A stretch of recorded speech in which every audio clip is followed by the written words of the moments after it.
Imagine a world where water is actually more expensive than gasoline. Right. Like significantly more expensive. Yeah, exactly. And middle-class neighborhoods are not just suburbs anymore. They're transformed into these walled fortresses, Yeah. right?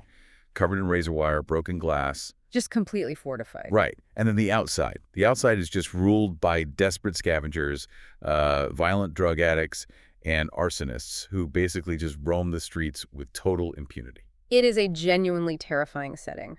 It is. Yeah. Now, imagine trying to navigate that entirely terrifying, violently chaotic world while physically, biologically, feeling the pain of every single bleeding, suffering person you see. Oh, man. I mean, it is a staggering premise. It just forces the protagonist and honestly the reader into this state of constant, unbearable vulnerability. It really is the ultimate test of endurance. Yeah.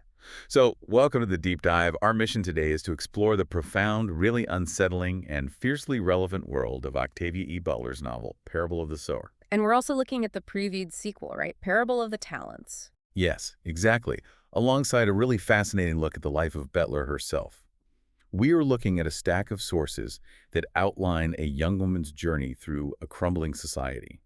And she doesn't just survive it, you know.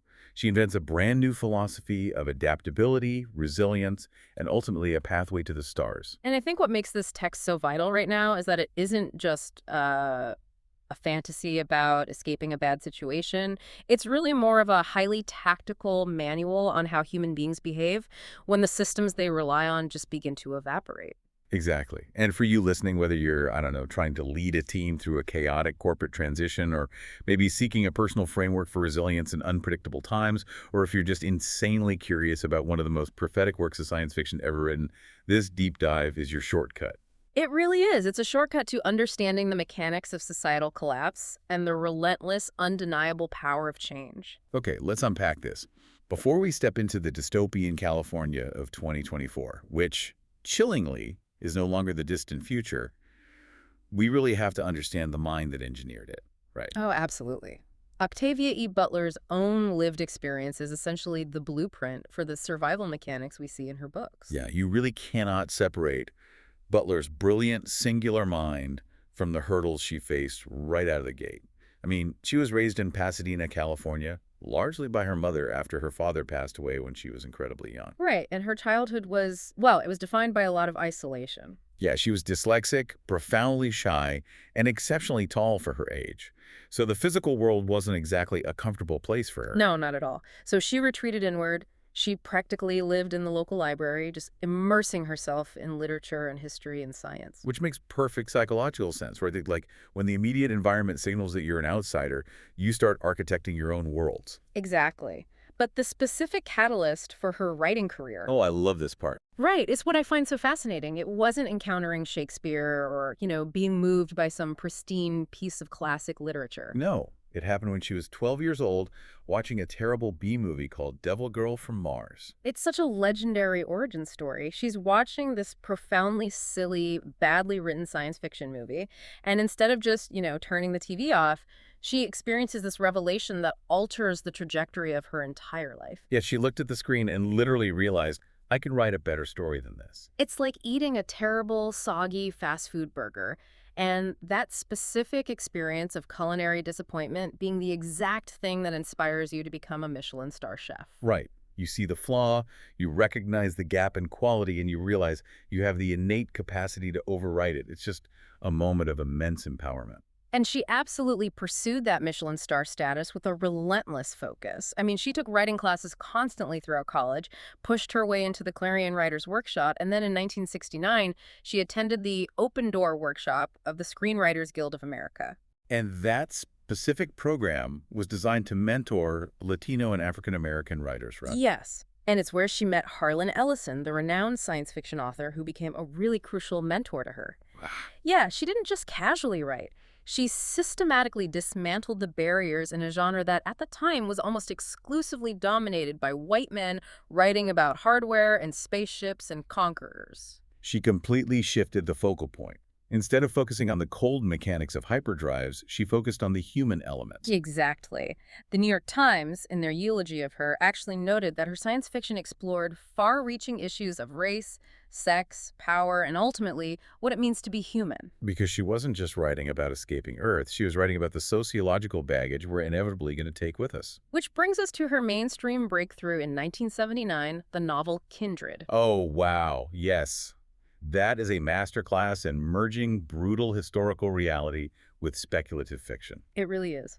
The premise follows a modern Black woman who is inexplicably and repeatedly pulled back in time to the antebellum South. And her overarching mission there is horrifyingly complex. Right. Yeah. She must protect the life of a white slave-holding ancestor just to ensure her own family line eventually exists.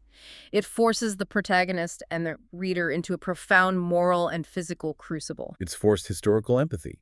And if we look at the underlying mechanics of Butler's own life overcoming dyslexia, navigating a society that marginalized her, seeking out mentorships, and relentlessly honing her craft, it perfectly mirrors the central theme of her work. Adaptability. Exactly.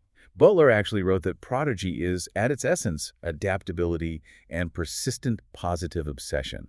Without persistence, you merely have momentary enthusiasm. Persistent, positive obsession. I love that phrase. It is the driving engine of all great achievements, and it is the exact engine that powers the world she built in Parable the Sower. So let's step inside that world. The setting is the 2020s, and what makes Butler's apocalypse so terrifying is its sheer plausibility. Right, because this world didn't end in a cinematic flash of nuclear fire or a sudden alien invasion. No, the apocalypse wasn't an event, it was a symptom. They call it the pox. And the term the pox refers to a period lasting roughly from 2015 to 2030, though the narrator points out that the origins stretch back much further, and the end is nowhere in sight. So it's an ongoing thing. Yeah. The defining characteristic of the pox is that it wasn't caused by a single dramatic incident. It was the result of accidentally coinciding crises, climatic, economic, and sociological. But the true catalyst, the real reason the society collapsed, was humanity's absolute stubborn refusal to deal with those obvious problems when they were still manageable. It's a systemic failure of foresight. Think about a Jenga tower. The society in the pox didn't collapse because someone aggressively pulled a block out from the bottom. Right. It collapsed because the entire tower was left out in the rain and the wood slowly rotted from the humidity.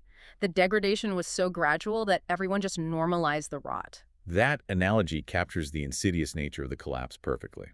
The text notes how education slowly morphed from a basic necessity into a privilege exclusively for the rich. Yeah, and environmental degradation was just casually excused for the sake of convenience and short-term profit. Right. Poverty, hunger, and disease didn't explode overnight.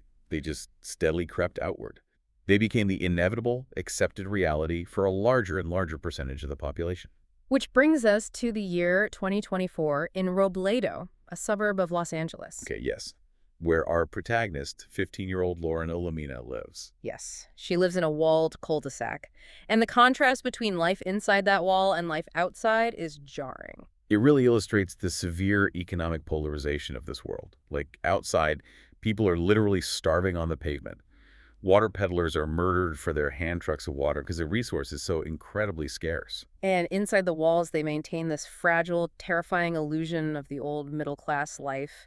But even then, when they leave the gates, they have to wear filthy clothes and rub actual dirt on their faces. Wait, they rub dirt on their faces? Yeah, because appearing clean signals that you have access to water. Right, it signals wealth. And in a society defined by desperate scarcity, looking wealthy makes you an immediate target for violence. The cultural details Butler layers into this environment are just brilliant indicators of a society in terminal decline. Like the window TVs, these massive wall-sized screens that used to broadcast immersive multisensory reality, they're failing. People can't afford to fix them. And the space program is actively being dismantled. There's a politician running for president, Christopher Morpeth Donner, whose platform actually includes abolishing the Department of Astronautics to save money. It's the psychological death of the future. When a society stops looking outward and upward, when it abandons exploration to fight over scraps in the dirt, the collective psyche just implodes. And you see this psychological implosion most clearly in the adults of Lauren's community, particularly her father. Yeah, let's talk about her dad. He is a Baptist minister, a college professor, and essentially the pillar of their neighborhood. But he is anchored to a reality that just no longer exists. He is suffering from profound, debilitating denial. I mean, he, along with the other adults, holds church services in living rooms, organizes neighborhood watches, and constantly assures the youth that things will eventually get back to normal. They view the total systemic collapse as a temporary storm. They simply need to wait out. Right. I want you, listening, to think about the corporate structures or social systems you rely on right now. How often do we act exactly like Lauren's father? Oh, all the time. Right. We see the metrics dropping, we see the environment shifting, and we assume the current crisis is just a temporary rough patch rather than a permanent climate shift. Yeah. Lauren's situation is like watching a slow-motion car crash in the passenger seat. You see the glass starting to buckle, you see the oncoming bumper creeping closer, millimeter by millimeter. But the driver, in this case the adults in charge, absolutely insists the car is just parked in the driveway. It's maddening. How do you convince them to brace for impact? You often can't. And that is the sociological danger of nostalgia. When the reality of your situation is too horrific to process, denial acts as a cognitive survival mechanism. But it is entirely maladaptive. Exactly. Lauren's father believes that hard work, education, and unwavering faith in his traditional God will somehow restore the 20th century. He cannot accept that the fundamental rules of existence have been rewritten. Lauren actually tries to pierce this bubble of denial in a brilliant conversation with her friend Joanne.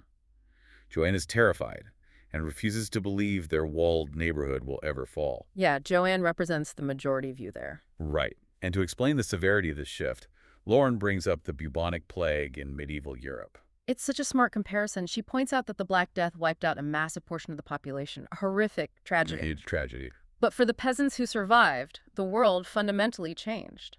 Because labor was suddenly scarce, workers had leverage to demand better pay. Right. Vast tracts of vacant land were suddenly available. Exactly. The rigid feudal system broke down.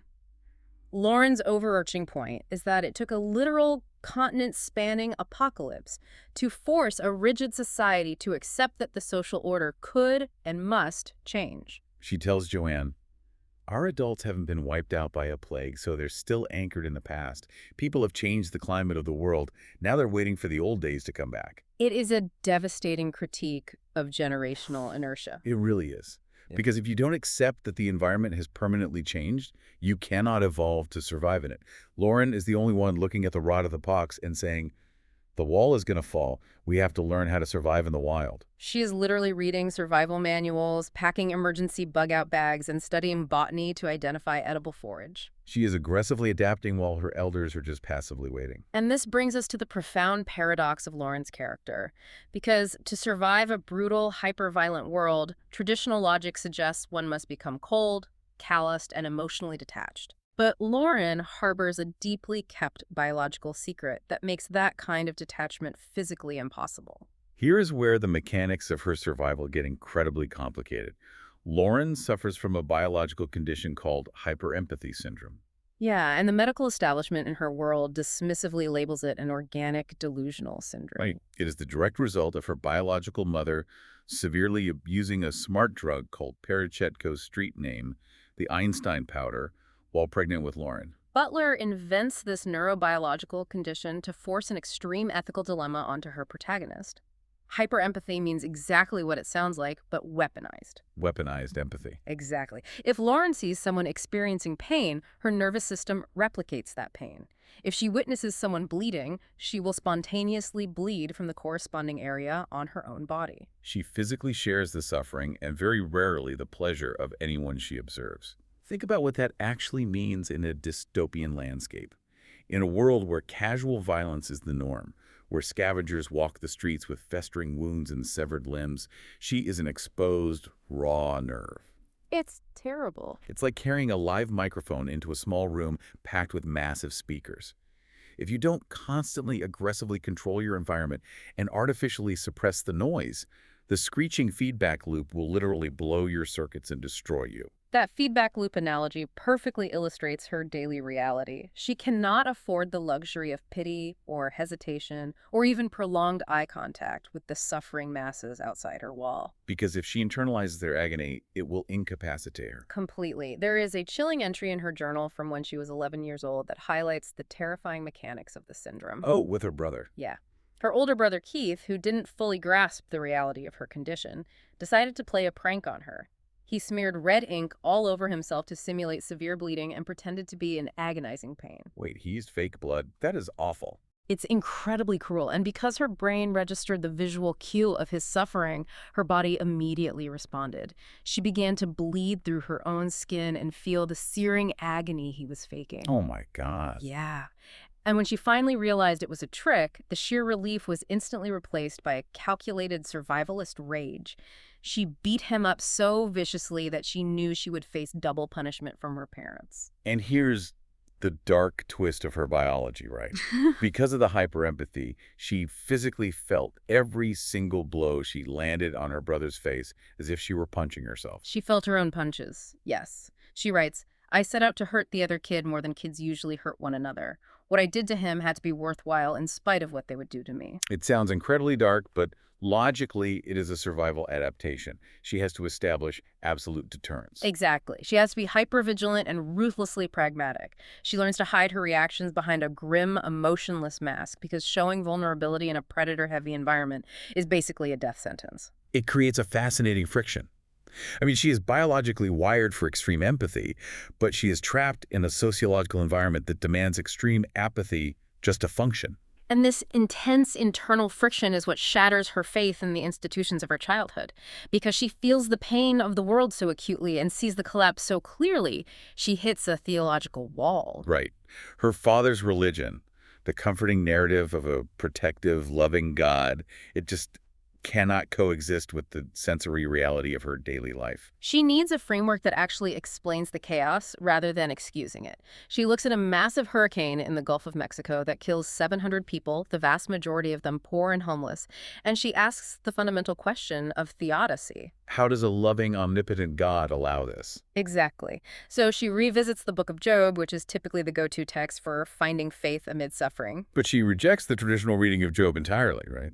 Completely. She reads it not as a story of pious endurance, but as evidence of a capricious deity. She observes that the God of the Old Testament operates like a wildly powerful man, playing with human lives the way her little brothers play with toy soldiers. Her analysis is so sharp. She says, bang, bang, 7 toys fall dead. Wipe out a toy's family, then give it a brand new family. Toy children, like Job's children, are interchangeable. It's a brutal observation. Yeah, she absolutely refuses to bow to a big daddy god or a big cop god.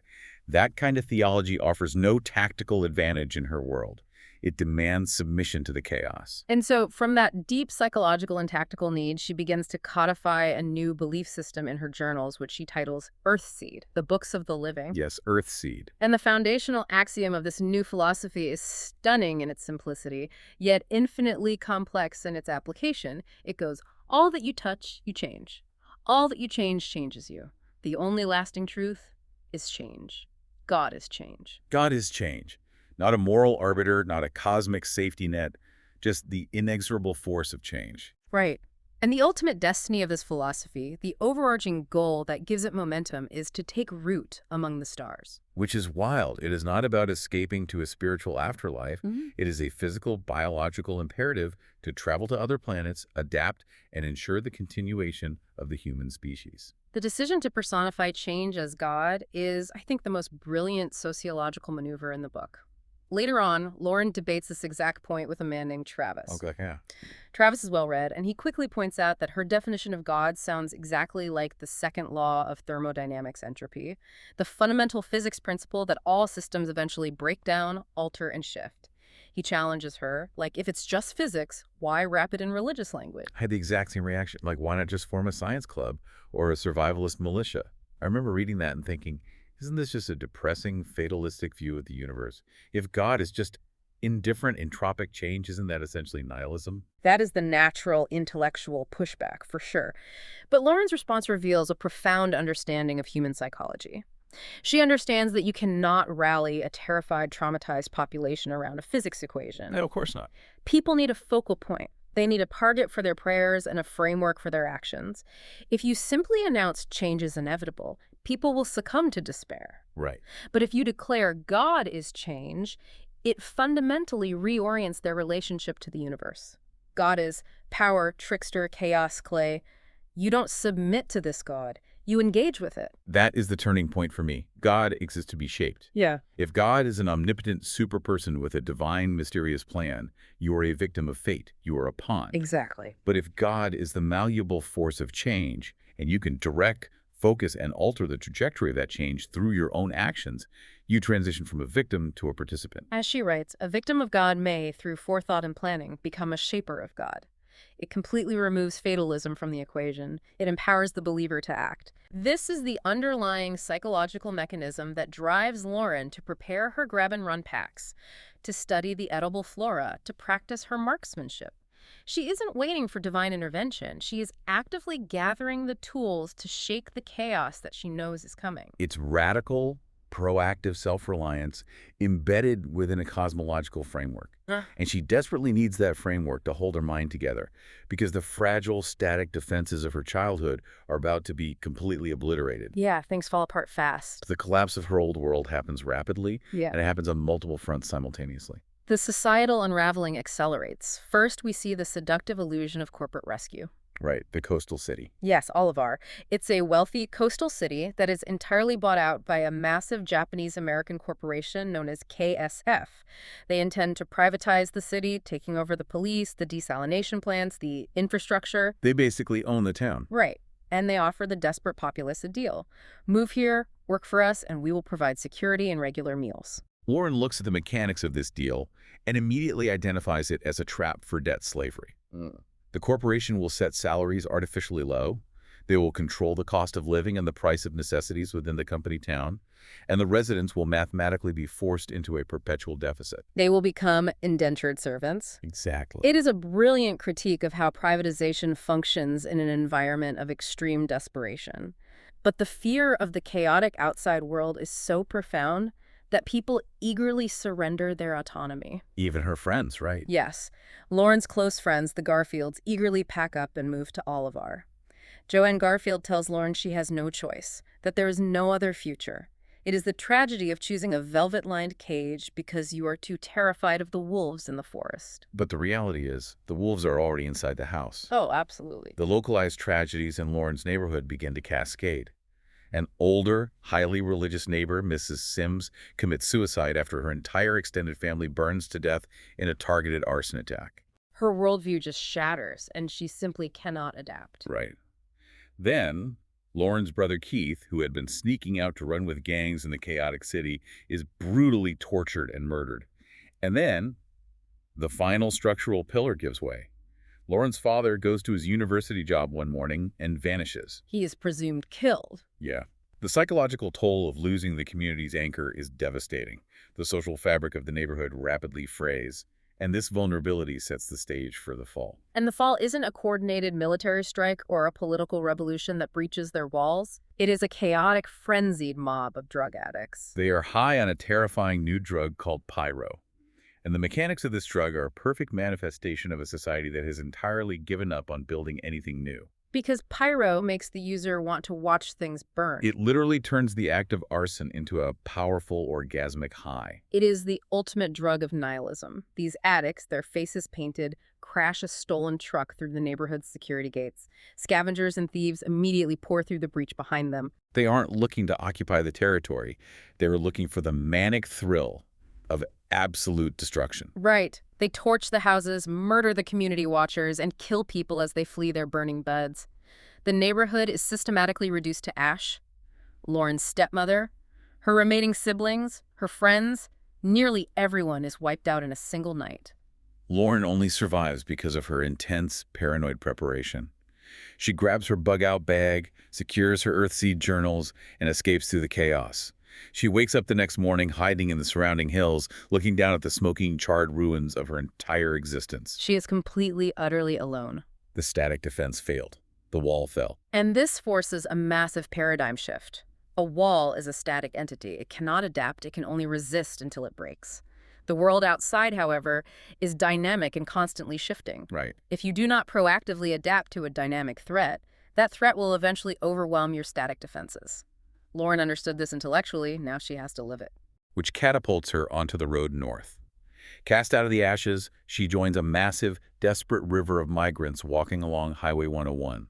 Everyone is moving north, chasing rumors of stable climates, water, and jobs. And this is where the theoretical philosophy of Earthseed has to instantly transition into a highly practical survival strategy. The sociology of the migrant road in Butler's world is a terrifying study in hypervigilance.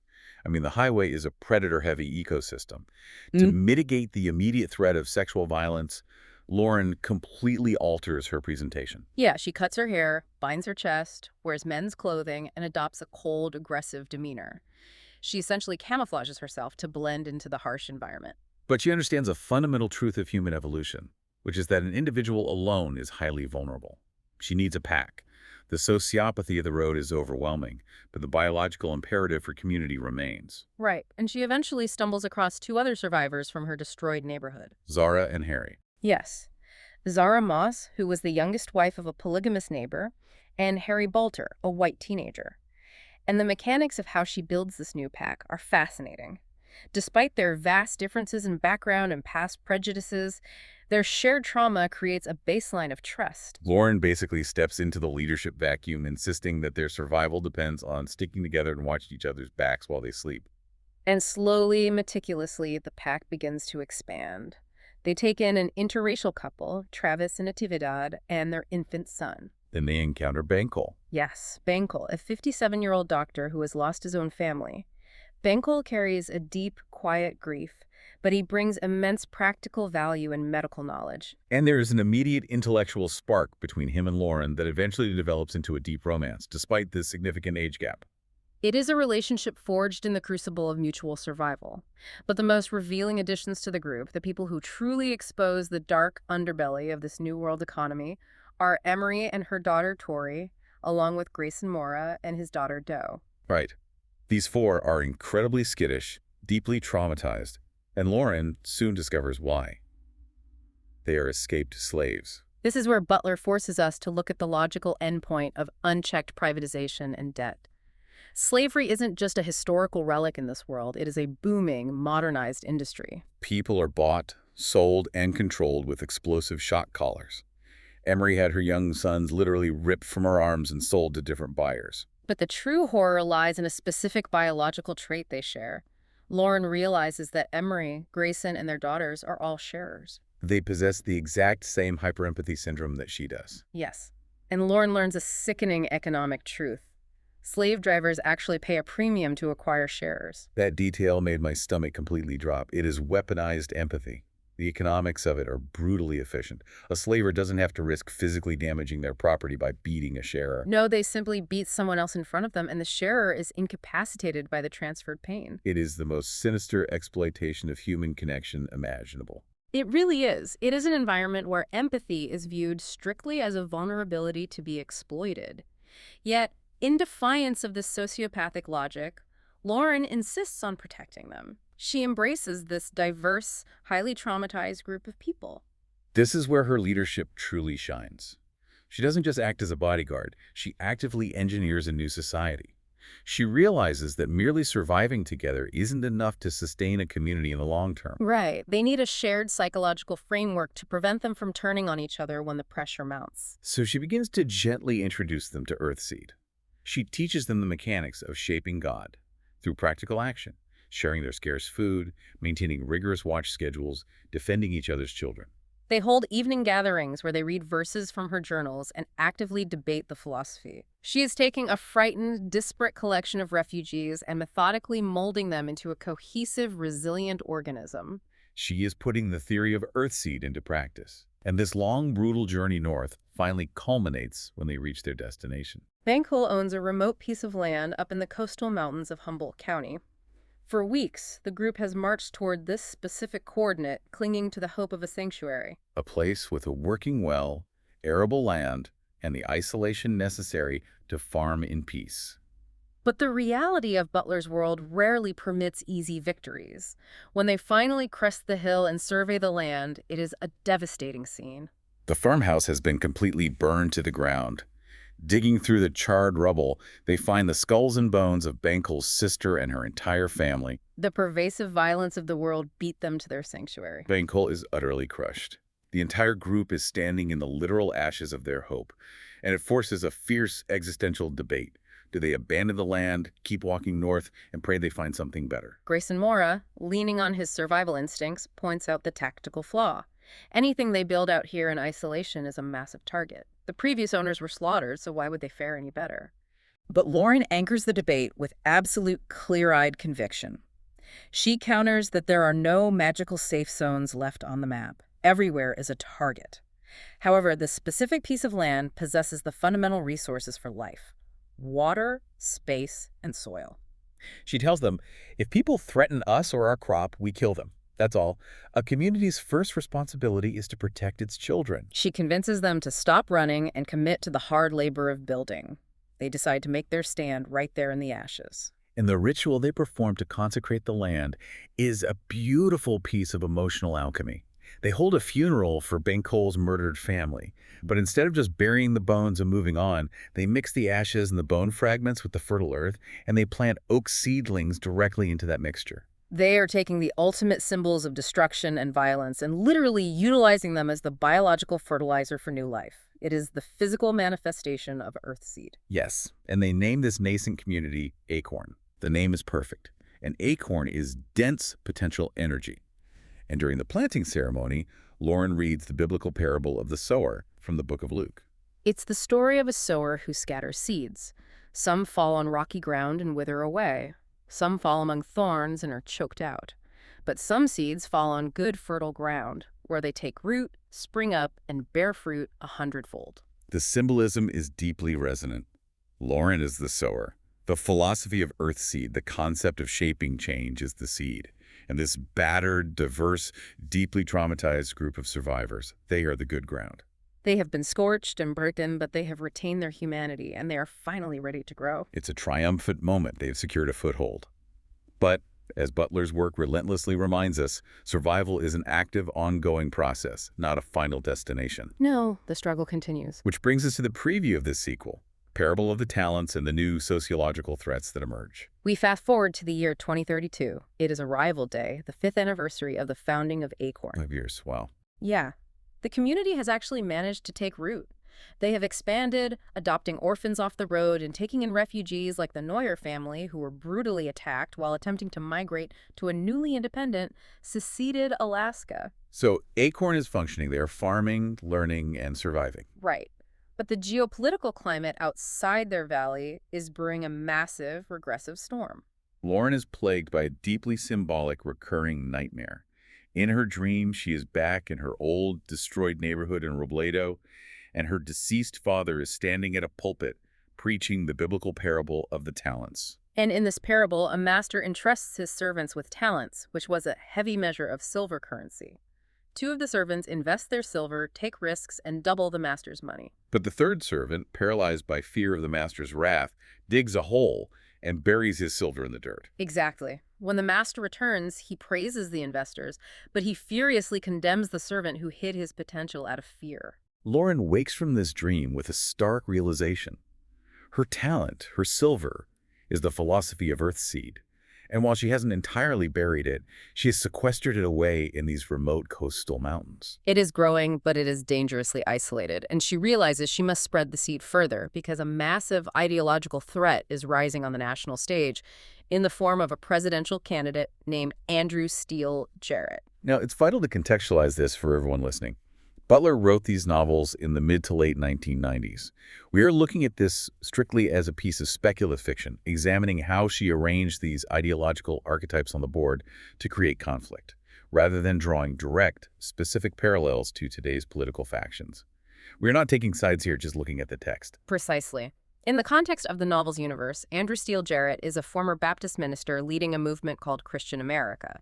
His campaign slogan, again conceptualized by Butler in the 90s, is "Make America Great Again." He represents the ultimate manifestation of the denial we saw in Lauren's father, weaponized on a national scale. The narrative portrays his movement as violently regressive. His more fanatical followers literally burn people at the stake, branding them as witches. But in the twisted rhetoric of 2032, a witch is broadly defined as a Muslim, A Jew, a Buddhist, a member of an alternative community like Earthseed, or simply anyone who refuses to submit to Jarrett's highly specific, authoritarian brand of religious nationalism. Jarrett operates with a chillingly effective carrot-and-stick methodology. Publicly, he uses mild, sanitized language to condemn the extreme violence, granting himself plausible deniability while his radicalized followers execute the dirty work. Right. His overarching message to the exhausted populace is deeply seductive. Join us, conform entirely to our idealized version of the past, and you will be protected. But if you stubbornly refuse, if you insist on your alternative lifestyles, whatever violence befalls you is entirely your own fault. It sets up a profound, unavoidable ideological collision. On one side, you have Lauren's philosophy, Earthseed. Earthseed demands that humanity face the terrifying reality of constant change, adapt rigorously, work incredibly hard, and direct their energy toward a difficult future among the stars. It offers zero comforting illusions. None. On the other side, you have Jarrett's platform. It offers the deeply comforting, nostalgic illusion of a safe past, but that illusion is enforced through absolute conformity and horrific violence. It is the battle between radical adaptation and forced nostalgia. And the psychological weight of Earthseed is so heavy that even Lauren's own daughter, who serves as the narrator for portions of Talents, struggles to comprehend it. Looking back, she views her mother almost as a zealot. She questions how a religion with such a demanding, indifferent God and such a seemingly impossible objective as interstellar travel could possibly inspire such intense, unwavering loyalty in its followers. Because Earthseed requires you to stand at the edge of the abyss, acknowledge the chaos, and take personal responsibility for shaping it. That is an immense, terrifying burden. Jarrett's movement simply promises to build a wall around the abyss and pretend it doesn't exist. And as we saw with the adults in Lauren's old neighborhood, when the truth is too painful, people will eagerly grasp at denial. Earthseed is the antidote to that denial, but it is a profoundly bitter pill to swallow. Lauren's journey proves that while denial may offer temporary psychological comfort, only rigorous adaptation ensures biological and sociological survival. We have covered incredible ground today. We watched Lauren Olamina transform from an isolated teenager, walled into a dying cul-de-sac and burdened with a debilitating hyperempathy syndrome, into a visionary architect of a new society. She took the violent smoking ashes of California and used them to fertilize a philosophy of resilience. She built Acorn. Through sheer, persistent, positive obsession, she literally shaped God. It is a profound reminder that when the overarching systems of society fail, the solution is never to retreat into the comforting myths of the past. The solution is to adapt, to build, and to engineer a new future, regardless of how harsh the immediate conditions may be. And that brings us directly back to you, the listener. Think about your own environment, your own career, your own community. When the structures you have always relied upon begin to crack, what is your default mechanism? Do you act like the frightened servant in the parable, burying your talent in the dirt, clinging to denial, and desperately hoping the storm just passes? Or do you accept the fundamental reality that God is change and start getting your hands dirty planting seeds for a new reality? It is the ultimate metric of human resilience. It truly is. I want to leave you with one final provocative thought to mull over as you go about your day.